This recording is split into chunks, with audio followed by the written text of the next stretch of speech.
যিনি অ্যারেস্ট হলেন মুজাফফর হোসেন, তিনি ভারতে দীর্ঘদিন পালিয়েছিলেন শক্তি ব্যানার্জি ছদ্মনামে। এই ঘটনার মধ্যে এটা কি বলা যায় বা এই উপসংহারে পৌঁছানো যায় যে জিয়াউর রহমান হত্যার পেছনে বিদেশি ষড়যন্ত্র ছিল? মানে এটা শুধুমাত্রই জেনারেল মঞ্জুরের সঙ্গে তার ব্যক্তিগত হোক কিংবা প্রাতিষ্ঠানিক বিরোধ, এর বাইরেও একটা ইন্টারন্যাশনাল ষড়যন্ত্র ছিল, এটা বলা যায়? অবশ্যই বলা যায়। আমি আগে বলে নিই যে মেজর মোজাফফর যখন পালিয়ে যান, আচ্ছা আরেকটা বিষয় যে আপনারা বলছেন বা এটা বলা হচ্ছে যে উনি একমাত্র জীবিত অফিসার এখন আছেন। উনি একমাত্র নন, আরো আছেন, আরেকজন আছেন মেজর মঈন। আচ্ছা, মেজর মঈন এসআইনটিতে ছিলেন, উনি সেখান থেকে ছুটির নাম করে ওই চট্টগ্রামে গিয়েছিলেন। পরে উনিও কিন্তু ভারতে পালিয়ে গিয়েছিলেন। উনিও কি এই আসামি? হ্যাঁ, মানে উনিও পালিয়ে গিয়েছিলেন কোর্ট অফ ইনকোয়ারি হওয়ার সময়। মেজর মোজাফফর, এই যে আপনার মেজর খালেদ এবং মেজর মঈন, এরা পালিয়ে চলে যান এবং মেজর মঈনও ভারতে ছিলেন। তারপরে উনি আবার এক সময় বাংলাদেশে এসেছিলেন। পরে ওনার ডেজার্শনের জন্য একটা শাস্তি হয়, 1 বছরের নাম কাওয়াস্তে একটা শাস্তি হয়, বাস তারপরে উনি কানাডা চলে যান। এখন উনি কানাডায় আছেন। আচ্ছা, সুতরাং উনি কিন্তু আরেকজন, এই তথ্যটা ঠিক না। এখন হচ্ছে যে এই যে আপনার মেজর মোজাফফর ভারতে চলে গেলেন, সেখানে আমি 2002 সালে সম্ভবত, আমি যখন দৈনিক, একটা বড় দৈনিকে ছিলাম, তখন বিশেষ সংবাদদাতা হিসেবে আমি একটা রিপোর্ট করেছিলাম। আমার কাছে বেশ কিছু তথ্য এসেছিল মেজর মোজাফফরের ব্যাপারে। সম্ভবত ওইটাই একমাত্র রিপোর্ট ছিল। সেখানে আমরা দেখেছিলাম যে উনি ভারতে আছেন এবং সেটা হচ্ছে ভারতীয় গোয়েন্দা সংস্থার সেফ হাউস। আচ্ছা, মানে এক সুনির্দিষ্টভাবে এ ধরনের একটা তথ্য আমাদের কাছে এসেছিল এবং ওই রিপোর্টটা আমি করেছিলাম। এবং ভারতে উনি 2টা নাম ধারণ করেছিলেন, একটা হচ্ছে বিপ্লব সরকার আর একটা হচ্ছে জয় ব্যানার্জি। আচ্ছা, এই 2টা নাম উনি ব্যবহার করেছেন। তো এখন তারপরে তো উনি 1996 সালে আবার আওয়ামী লীগ আসার পরে বাংলাদেশে আসেন। আচ্ছা, এটা নিশ্চিত করা গেছে। তারপরে আবার 2001 সালে বিএনপি আসার পরে উনি আবার ভারতে চলে যান। আবার 2009 সালে আওয়ামী লীগ আসার পরে উনি আবার বাংলাদেশে আসেন। এসে আবার বিভিন্ন নামে এনআইডি এইটা ওটা তৈরি করেন। তখন তাকে কেউ ধরতো না। আজকেও আমি কয়েকজন অফিসারকে, আমার সিনিয়র, তাদের সাথে কথা বলছিলাম। তারা আমাকে বলছিল কি আমরা তো একে দেখেছি, কিন্তু ইনি যে মেজর মোজাফফর তা তো জানতাম না, আমরা তো মসজিদে নামাজ পড়তে দেখতাম। আচ্ছা, তার মানে উনি দীর্ঘদিন বাংলাদেশে ছিলেন, এরকম ছিলেন।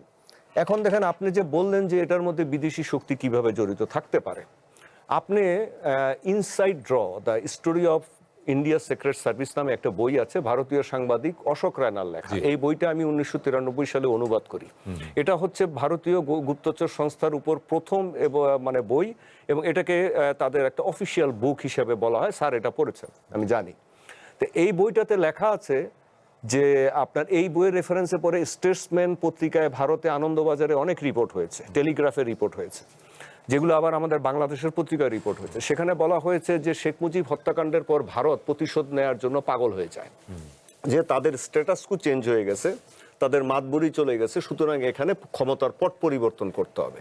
এবং জেনারেল জিয়াউর রহমান যেহেতু একটি স্বতন্ত্র প্রতিরক্ষা নীতি বাস্তবায়ন করছিলেন এবং খুব দ্রুত সেনাবাহিনীর আকার বাড়াচ্ছিলেন, তাতে তারা সন্ত্রস্ত হয়ে যায়। তো তখন এটা নিয়ে এগিয়ে যায় ভারতীয় গোয়েন্দা সংস্থা। কিন্তু ওই মুহূর্তে মোরারজি দেশাই ক্ষমতায় আসেন, ভারতের প্রধানমন্ত্রী হন। তো মোরারজি দেশাইয়ের কাছে যখন প্রধান এই ফাইলটি নিয়ে যান, তখন মোরারজি দেশাই খেপে যান। খেপে যেয়ে বলেন যে তোমরা এগুলা কি করছো? আরেকটা দেশের, প্রতিবেশী দেশের রাষ্ট্রনায়ককে হত্যার ষড়যন্ত্র, এগুলো করাটা ঠিক না, এতে সম্পর্ক খারাপ হবে। Let us live in peace, আমাদেরকে শান্তিতে থাকতে দাও। তখন এই ফাইল ফেরত যায়।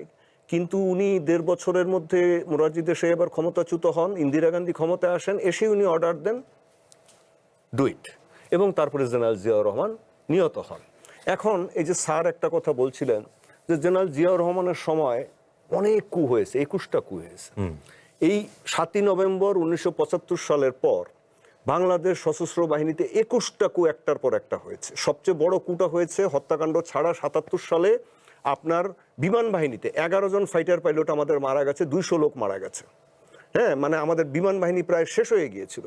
আচ্ছা, এগুলোর সাথে কারা জড়িত ছিল? এগুলোর সাথে জড়িত ছিল কর্নেল তাহেরেনগং, হাসানুল হক ইনুয়েনগং, যারা বড় বড় কথা বলে, সুশীল কথা বলে, তাদের সাঙ্গপাঙ্গ গণবাহিনী। এই গণবাহিনী কারা?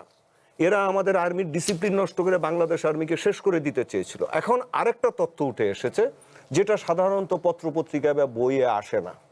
সেটা হচ্ছে কর্নেল ডালিম, আপনার কর্নেল ফারুক, কর্নেল রশিদ, যারা শেখ মুজিব হত্যাকারী, তাদের একটি সংগঠন ছিল, সেটা হচ্ছে সেনা পরিষদ। এই সেনা পরিষদও সশস্ত্র আর্মিতে নেভিতে এয়ারফোর্সে পেনিট্রেট করেছিল। ৭৭ সালের এই কুয়ের সাথেও তারা জড়িত, এবং এই ২১টা কুয়ের মধ্যে তারা জড়িত। কর্নেল ফারুক মানে বাংলাদেশে গোপনে এসে তার যে আপনার ট্যাঙ্ক রেজিমেন্টটা তখন জেনারেল জিয়া সাভার থেকে আপনার পাঠিয়ে দিয়েছিল বগুড়ায়, উনি গোপনে বগুড়া চলে গিয়েছিলেন, বগুড়ায় গিয়ে ওখানে কু করেছিলেন, সেটাকে বহু কষ্টে দমন করতে হয়েছে। তো এ সমস্ত জিনিস ক্রনোলজি দেখলে মনে হয় যে জেনারেল জিয়ার এই ৩.৫-৪ বছরের শাসনামলে ২১টা কু ওনাকে মোকাবেলা করতে হয়েছে। তারপরে শেষেরটাতে গিয়ে উনি নিহত হয়েছেন। আরো একটা তথ্য পাওয়া যায় যে উনাকে এই চট্টগ্রামে আরো 2 বার হত্যার চেষ্টা করা হয়। একটা হচ্ছে পাসিং আউট, মিলিটারি একাডেমির পাসিং আউট প্যারেডের সময় ইবিআরসি মেসে, ইস্ট বেঙ্গল রেজিমেন্টাল সেন্টার মেসে, সেটা কোনো এক কারণে ব্যর্থ হয়।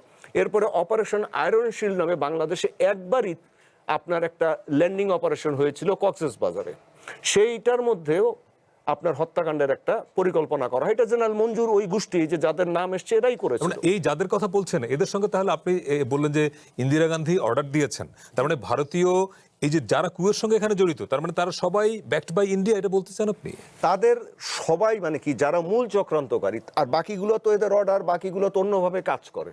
আপনি সবাইকে তো আর বলতে হয় না, একজন গ্যাং লিডার থাকে। হাসানুল হক ইনুও ধরেন একজন গ্যাং লিডার, হ্যাঁ, এরকম থাকে। ওই যে সেনা পরিষদ যেমন করেছে কর্নেল ফারুক রশিদ, এরা আবার আরেক দিক দিয়ে কাজ করেছে। মানে এরা কোনোভাবেই বাংলাদেশ আর্মিকে শান্তিতে থাকতে